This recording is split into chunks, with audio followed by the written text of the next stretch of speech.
Hello everyone, this is Mike. Welcome back. Continue our discussion on cerebrovascular disorders, diagnosis, management, and prevention.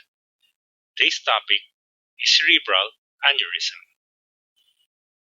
Cerebral aneurysm is a thin-walled saccular outpouchings consisting of intima and adventitia only. It is called berry aneurysm because it looks like a berry hanging on a stem. Brain aneurysm can leak or rupture, causing bleeding into the brain, called hemorrhagic stroke. Most often, a ruptured brain aneurysm occurs in the space between the brain and the thin tissue covering the brain and is called subarachnoid hemorrhage. Most frequent site is a circle of Willis at the branching point. Hypertension and smoking predispose to formation. Rupture is usually precipitated by a sudden increase in blood pressure. A ruptured aneurysm quickly becomes life-threatening and requires prompt medical treatment. Prognosis after rupture is as follows: 1/3 die, 1/3 recover, and 1/3 rebleed. Most brain aneurysms, however, don't rupture, create health problems, or cause symptoms. Such aneurysms are often detected during tests for other conditions. Treatment for all unruptured brain aneurysm may be appropriate in some cases and may prevent a rupture in the future. Symptoms depend on the type of aneurysm. In a ruptured aneurysm, a sudden severe headache is the key symptom. This headache is often described as the worst headache ever experienced. They include 1. Sudden, extremely severe headache. 2. Nausea and vomiting. 3. Stiff neck. 4. Blurred or double vision. 5. Sensitivity to light. 6. Seizure. 7. A drooping eyelid. 8. Loss of consciousness. And lastly, confusion. Next is leaking aneurysm. In some cases, an aneurysm may leak a slight amount of blood. This leaking, called sentinel bleed, may cause only a sudden, extremely severe headache. However, a more severe rupture often follows leaking. Lastly, unruptured aneurysm. An unruptured brain aneurysm may produce no symptoms, particularly if it's small. However, a large unruptured aneurysm may press on brain tissues and nerves, possibly causing the following: 1. Pain above and behind one eye. 2. A dilated pupil. 3. A change in vision or double vision. And lastly, numbness of one side of the face. Now, the causes of brain aneurysms are unknown, but a range of factors may increase the risk. Let's talk about risk factors of cerebral aneurysm. A number of factors can contribute to weakness in an artery wall and increase the risk of brain aneurysm or aneurysm rupture. Brain aneurysms are more common in adults than in children, and more common in women than in men.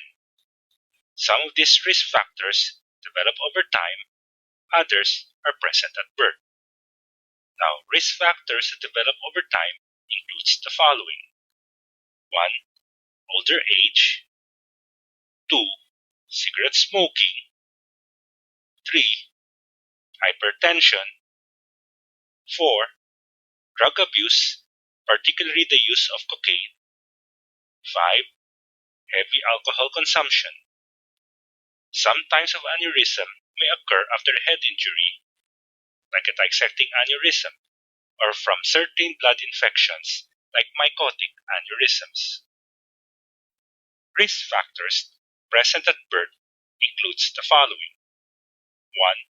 Inherited connective tissue disorders, such as Ehlers-Danlos syndrome that weakens blood vessels. 2. Polycystic kidney disease, an inherited disorder that results in fluid-filled sacs in the kidneys and usually increases blood pressure. 3 is an abnormally narrow aorta, also called coarctation of the aorta, which is the largest blood vessel that delivers oxygen-rich blood from the heart to the body. 4 is cerebral arteriovenous malformation, otherwise known as brain AVM, an abnormal connection between arteries and veins in the brain that interrupts the normal flow of blood between them. And lastly, family history of brain aneurysm, particularly in a first-degree relative such as a parent, brother, sister, or child. Now, let's discuss possible complications of brain aneurysm. When a brain aneurysm ruptures, the bleeding usually lasts only a few seconds. The blood can cause direct damage to the surrounding cells. The bleeding can damage or kill other cells. It also increases pressure inside the skull. If the pressure becomes too elevated, the blood and oxygen supply to the brain may be disrupted to the point that loss of consciousness or even death may occur. Complications that can develop after the rupture of an aneurysm includes the following. 1. Rebleeding. An aneurysm that is ruptured or leaked is at risk of bleeding again. Rebleeding can cause further damage to brain cells. 2. Vasospasm. After a brain aneurysm ruptures, blood vessels in the brain may go into vasospasm.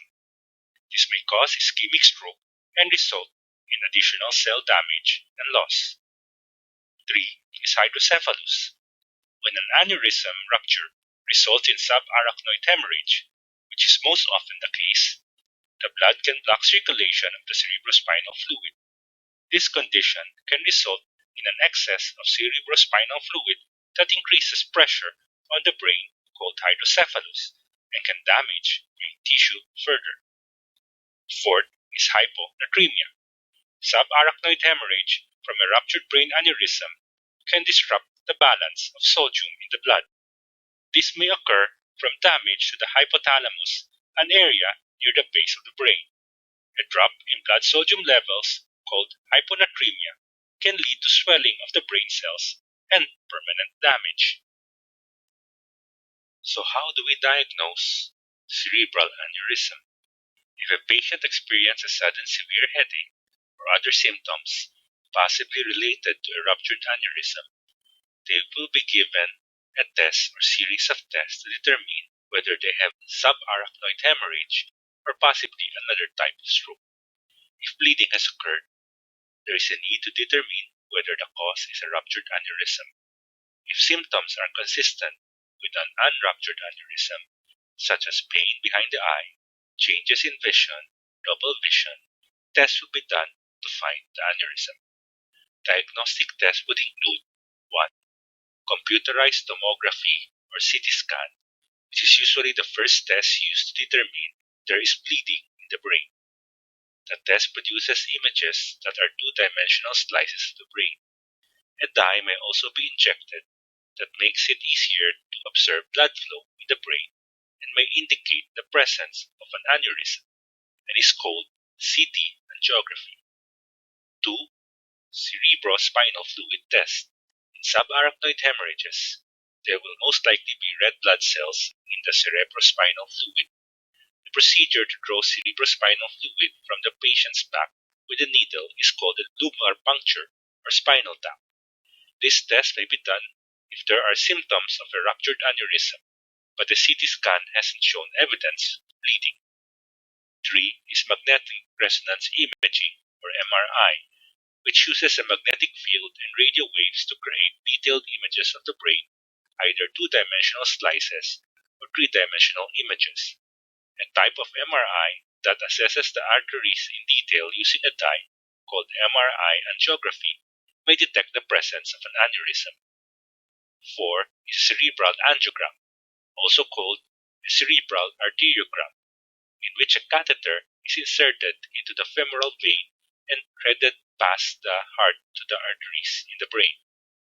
A special dye injected into the catheter travels to arteries throughout the brain. A series of X-ray images can then reveal details about the conditions of the arteries and detect an aneurysm. What about screening for unruptured brain aneurysms? The use of imaging tests to screen for unruptured brain aneurysm is generally not recommended. However, it may have potential benefits in some cases.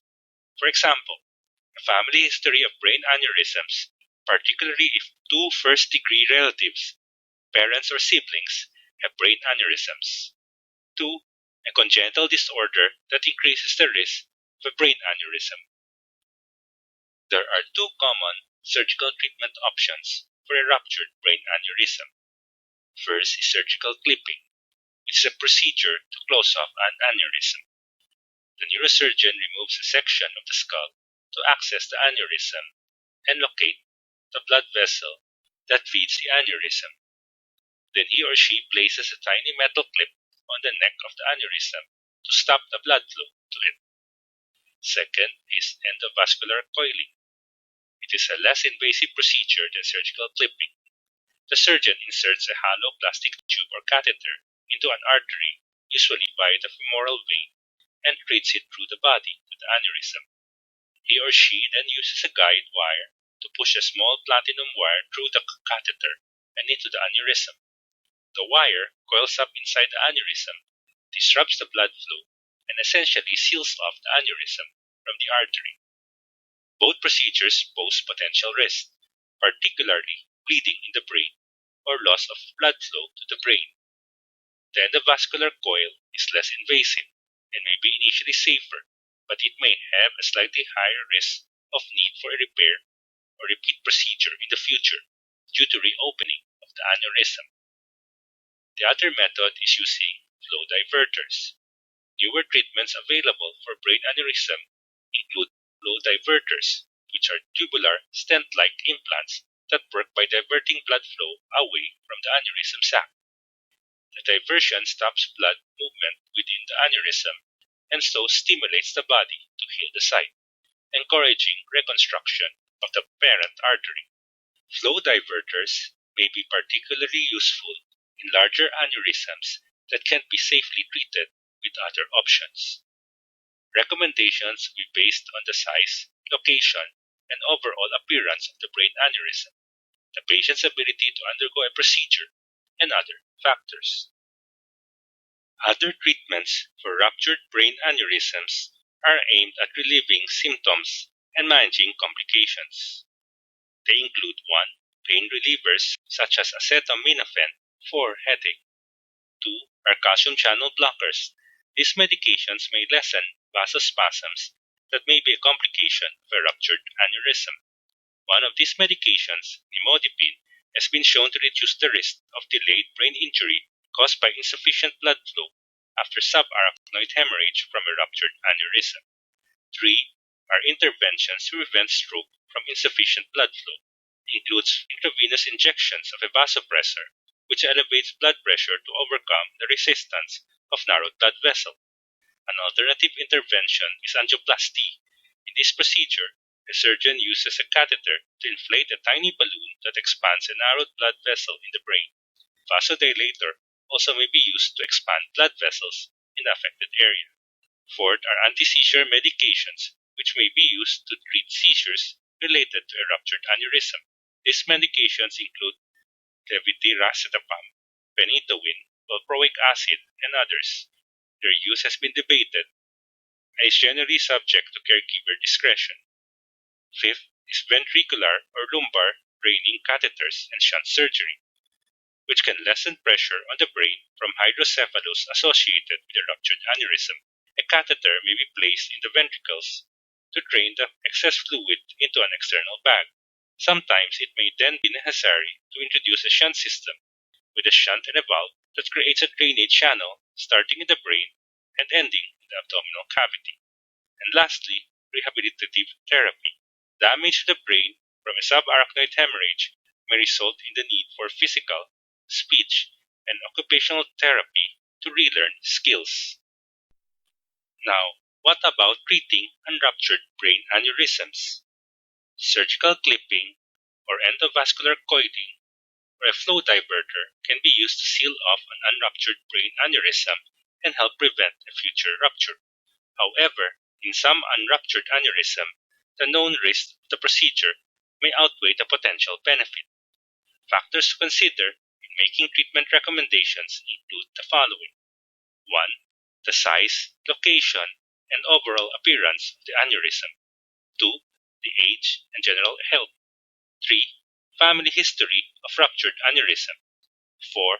Congenital condition that increases the risk of a ruptured aneurysm. 5. Hypertension. And 6. Cigarette smoking.